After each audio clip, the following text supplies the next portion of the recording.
I'm Carl Schleen, Mayor of Lewiston. In the wake of the tragic and horrifying incident that occurred in Lewiston, our hearts are heavy with grief, and we extend our deepest sympathies to the victims and their families. This is a time for action, solidarity, and support. Please take note, the shelter-in-place order issued by the Lewiston Police Department remains in effect. Please stay at home and be safe. The City of Lewiston is grateful for the support and outpouring from state authorities, the community, and of course, our elected officials. Speaking tonight will be U.S. Senator Susan Collins, U.S. Representative Jared Golden, and Steve Littleson, President and CEO of Central Maine Medical Center. And now Senator Collins. Thank you, Mayor. Today is a dark day for the state of Maine. As the Mayor said, our hearts are heavy with grief. This heinous attack, which has robbed the lives of at least 18 Mainers and injured so many more, is the worst mass shooting that the state of Maine has ever experienced and could ever imagine. Today, I looked out my window in Washington and I saw that the flags had been lowered. And I realized that it had been done to honor the victims of this horrific attack.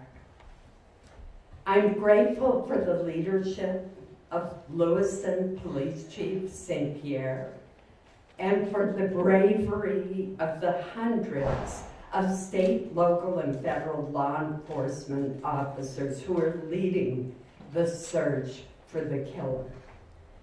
I'm also very grateful for all of the hospital employees who came back to work to take care of the victims, and for our first responders whose bravery was so evident.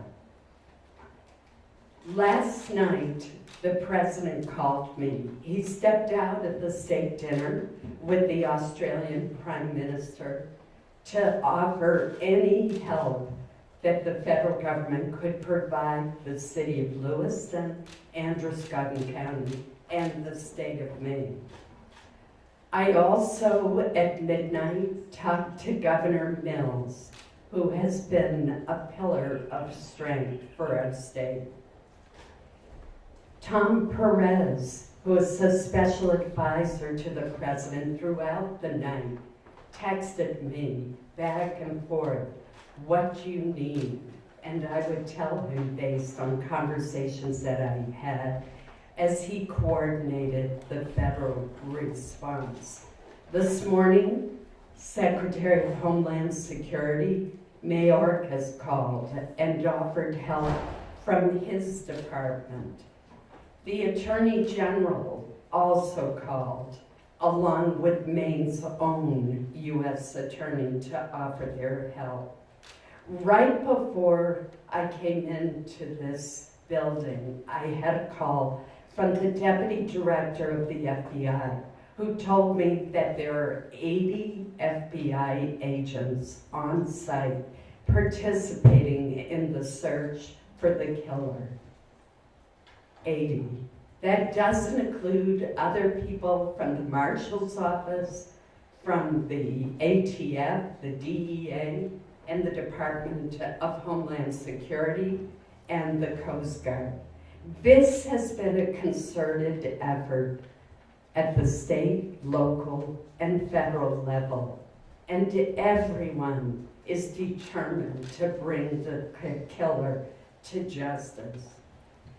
To the families of those who have been injured or killed, I know that no words can fully ease the shock, the pain, and the justifiable anger that you are feeling. My hope is that you will feel the solace and strength in knowing that you are in the hearts of the people of Maine and of people throughout our nation. Thank you. I'd now like to introduce the Congressman Jared Golden, who represents this area of Maine. Thank you, Senator. Thank you to Mayor Shalene as well. My name is Congressman Pierre from the town of Lewiston, representing the 2nd Congressional District.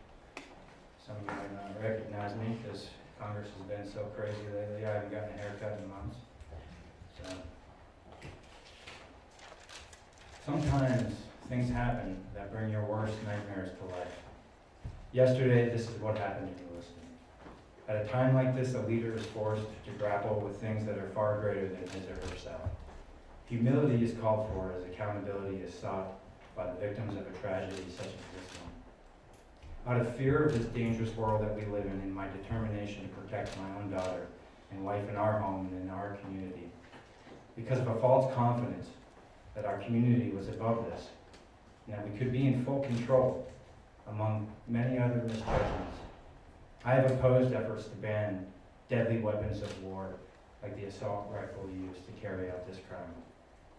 The time has now come for me to take responsibility for this failure, which is why I now call on the United States Congress to ban assault rifles like the one used by the sick perpetrator of this mass killing in my hometown of Lewiston, Maine. For the good of my community, I will work with any colleague to get this done in the time that I have left in Congress. To the people of Lewiston, my constituents throughout the 2nd District, to the families who lost loved ones, and to those who have been harmed, I ask for forgiveness and support as I seek to put an end to these terrible shootings. In the days to come, I will give everything I have to support this community's recovery. Thank you.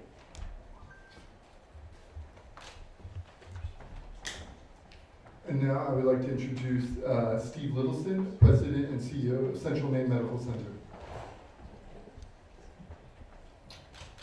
Good evening, everybody. I'm Steve Littleson, the CEO of Central Maine Healthcare, which includes Central Maine Medical Center here in Lewiston. On behalf of the 3,000 professionals and team members of Central Maine Healthcare, I too would like to extend our deepest condolences to the families of the victims of the events of last night. I would also like to acknowledge the compassion and the expertise and the teamwork displayed by the healthcare professionals in this community last night when called upon under the most extreme circumstances. Just to give you the numbers as we have them now, I know there's been some confusion, and I would like to take the opportunity to just let you know what we dealt with and what we have currently in our hospital. All but one of the patients that were taken from the scenes last night were brought to Central Maine Medical Center. One was transported directly to St. Mary's Medical Center here in Lewiston. Of those patients, 2 were treated and discharged. 1 of those patients was transferred from Central Maine Medical Center to Maine Medical Center in Portland. 3 patients, unfortunately, passed away in Central Maine Medical Center last night. Of those, 8 remain now, and we have 5 patients who are in stable condition, 3 who are in critical condition in our critical care unit. Just to give you a sense of the scope of what we dealt with within a relatively short period of time, last night within about 45 minutes to an hour, we had 6 fully staffed and running operating rooms at Central Maine Medical Center caring for the wounded and the victims. The professionals that were operating simultaneously in those 6 operating rooms included orthopedic surgeons, general trauma surgeons, urologists, vascular surgeons, as well as anesthesiologists and support personnel. I would like to also express our appreciation for all of the support that we received and continue to receive even through today. First from the city of Lewiston. Secondly, from law enforcement. We still have a law enforcement presence on the campus at Central Maine Medical Center. The other area hospitals that came to our support, we needed blood transferred to Central Maine Medical Center very quickly, and 2 of the hospitals, Maine General and St. Mary's, accommodated us. Maine Med in Portland stood by and was ready to accept patients, and as you know, They did accept one of the patients that we transferred to them. And also the various community partners that came to aid and support us last night, including emergency response personnel from Life Flight of Maine, and others. As one of the counselors said to me before we walked in tonight, often people underestimate our capabilities here to care for people locally. I think last night we proved that by working together we can do just that under the most trying circumstances. Thank you.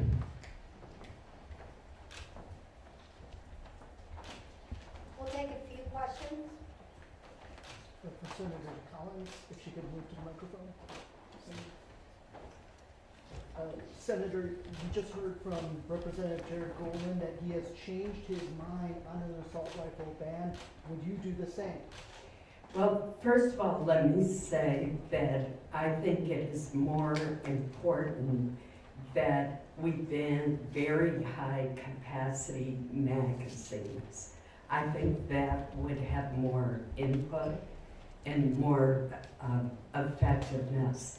We had an assault weapon ban, which I supported, that was in effect for 10 years. It applied to, I believe, 17 or 19 styles of weapons. Later, the late Senator Dianne Feinstein proposed an expansion that would have covered 157 weapons. And it was based not on functionality, but on cosmetic features. So there's always more that we can do. I was a co-author of the bipartisan Safer Communities Act, which provided funding, for example, for red and yellow flag laws and for mental health clinics, which I think is important as well. So certainly there's always more that can be done.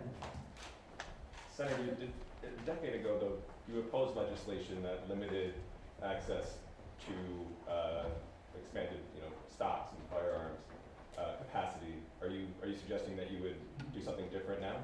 I don't believe you're correct. For example, I was the lead Republican sponsor of a bill that would ban bump stocks, which have the ability to turn a semi-automatic into a fully automatic machine gun.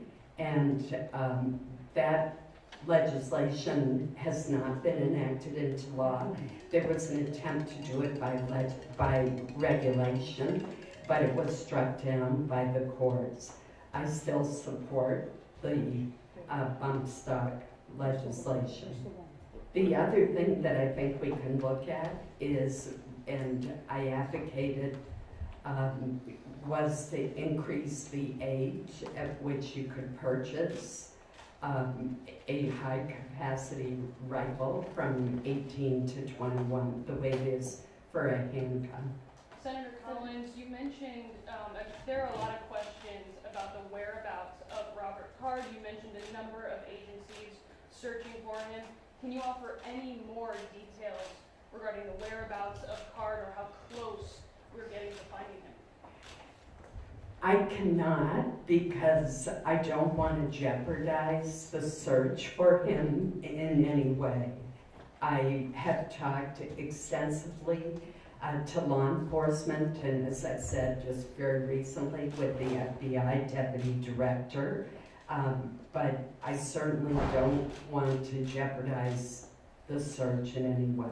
Senator Collins. Yellow flag laws used in this case. You are a big advocate of them. Do you know if they were used in this case? I'm sorry, The yellow flag laws used in this case. to my, I don't know. That's a very good question. You said that Maine got it right when it came to yellow flag Maine laws. does have a good yellow But flag. if it's true, as we are hearing, that Robert Card had mental health issues and he was, the police put him forward for evaluation, you got it wrong. No, I don't know whether there was a report to trigger the yellow flag law. It's certainly on the face of the facts that we have. It You're seems, concerned could about you let me finish, please? It certainly seems that on the basis of the facts that we have, that the yellow flag law should have been triggered if in fact the suspect was hospitalized for 2 weeks for mental illness. That should have triggered the yellow flag law, and he should have been separated from his weapons. I'm sure after the fact that's going to be looked at very closely. Obviously, that's a state issue, and I do not have knowledge of what happened in that instance. Senator Collins, Mark Stone from Sky News, thank you for your time. I wonder if I could just ask you about the weapons again. Why do you think it is that you and so many other lawmakers in America believe it is right for Americans to have the right to own such high-velocity weapons? Well, first of all, let me say, and I'll repeat it again, that for 10 years we had a ban on certain kinds of assault weapons, and I supported that ban. And when George W. Bush proposed that it be extended for 10 more years, I supported that effort, which did not succeed.